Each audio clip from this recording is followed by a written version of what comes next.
Hi, I'm Captain Steve Chaconis, and this is the National Bass Fishing Show. Springtime, everybody knows you've got three techniques that work really, really well in the springtime. Of course, lipless crankbait's one of the best ones out there. You cover water, cover depths. It's a great search bait.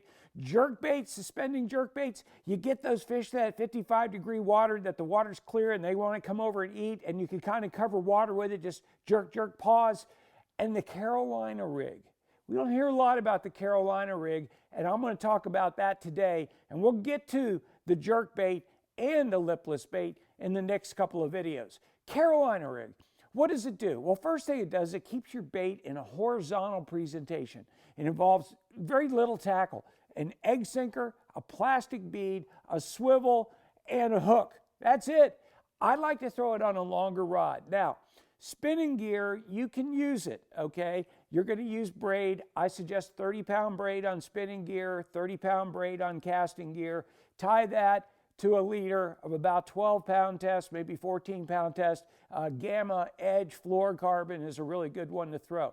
But how to tie this? Now, this is important because if you don't tie it correctly, you got knots here, knots there, and you end up tying all different kinds of knots. So we're going to talk to you about that first, and then we're going to talk about leader length. So don't forget that. Remind me if I forget, okay? So I've got line. The first thing that we're going to do is we're always going to tie that to our swivel. And I love, so I'll cut off a length of line, maybe about 3 or 4 feet.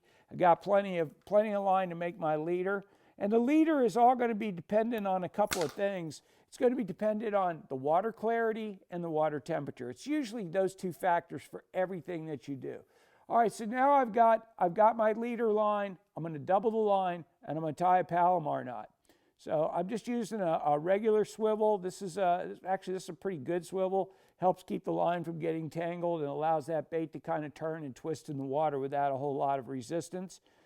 And it also gives you a place to join the two lines together. So you're joining your braid to your fluorocarbon, and you want to have something there that's going to join them and not break off. But if something does break off, you want it to be the leader and not your weight in the swivel. So now I'm going to let this down, and I'm going to pull the tag in. And when I pull the tag in, I'm going to leave the tags, okay? So now I've got my swivel, and I've got my line. Now, I'm not going to tie the hook on yet. Now what I'm going to do is I'm going to take the line from my rod, okay, and if this could be braided line, like I said, 30-pound test, or I like using sometimes 20-pound fluorocarbon will work. So now I'm going to put a weight on here. And I've got several choices for weights. But basically, I use 3 sizes. I'll use a 1/2 ounce, a 3/4 ounce, if I could do this. Well, let's try it this way. 3/4 ounce, can you see that? 3/4 ounce is in the middle, the 1/2 ounce, and then the 1 ounce. So those are 3 sizes I use.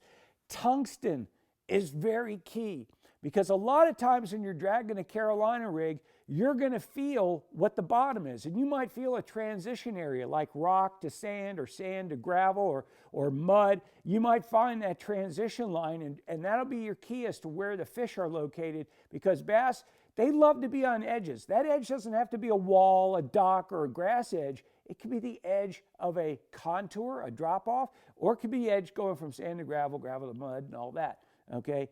Tungsten really allows you to feel that. That's why I've started using 30-pound Gamma torque braid, because what happens is now I can really feel what I'm in and kind of key in on those areas. Drop my power poles when I can, and so I can keep hitting the right areas when I'm really onto something. The nice thing about the Carolina rig is you can fish any depth. You can fish a foot, you can fish 50 feet, you know, so it's a pretty good bait. Now, this is a big deal. I said there's a bead involved, okay? There is. It's plastic, not glass. A lot of guys say, oh, glass, it makes that noise and that clicking noise. Yeah, because this bead does 2 things. It provides a little clicking noise, but it also protects the knot a little bit because this Carolina rig gets banged around and all that heavy stuff. But a glass bead can chip, and if it chips, it can cut your line. If it cuts your line, I don't want to see a grown man cry. Go to plastic. It doesn't leave any sharp edges. Okay, so now we're going to put that weight on. Let's go with the biggie here. We'll go with the 1 ounce weight. going to thread that on. This is on the line coming from your rod. And you're going to see why I tied in this order. I showed you first I tied the swivel to the leader line. Now I'm going to go ahead and put the bead on. And again, it's a plastic bead. We don't want glass. Now I've got my line edge here. I'm going to tie that to the swivel, which allows me to be able to use another Palomar knot, because I like throwing these Palomar knots. Now, before we tied the Palomar knot, we used to tie basically a double clinch knot. So we would double the line and tie a clinch knot. So it was a really big, strong knot, and we didn't have to worry about it nicking up so much. But I like throwing the Palomar knot, and I'm going to tie this just like you normally would tie a Palomar knot, and wet it down, pull the tag in. If my dentist saw me do this, he'd probably charge me extra for my next visit. So now I've got the makings of a Carolina rig right there. And all I have to do is tie a hook on the end of this, and I've got a Carolina rig, and I can go back and cut off those tag ends. So let's talk about why we want to adjust our leader length. If the water is warm, okay, fish are more active, and this Carolina rig almost behaves like a crankbait, and fish will follow it. So you're dragging that weight, and it's hitting rocks and sticks and coming over stuff, and the bait is following over. So you're making a lot of stuff happen. The longer line, the longer leader is going to allow more activity for that bait, and fish can see it from a long way. So in clearer, warmer water, when fish are more active, you want to go with the longer leader. What is that? Could be 3 feet, could be 4 feet. I don't usually go into these really super long leaders. 3 feet is about what I like to go to. On the other side, if it's cold and if the water is muddy, fish are not going to go that far. You got to kind of go knock, knock, who's there? And there's your bait. So you got to keep the leaders real short. And I'm talking about a leader that's probably about a foot, maybe 14 inches long. Okay, so that's going to be the leader length, and that's why. Now, how do you fish it? Really simple. I like this, a social way of fishing, because you don't really have to pay that much attention. You make your long cast. I like a 7.2 rod, medium heavy, like a pretty fast reel, because a lot of times these fish will pick it up and start to move on you.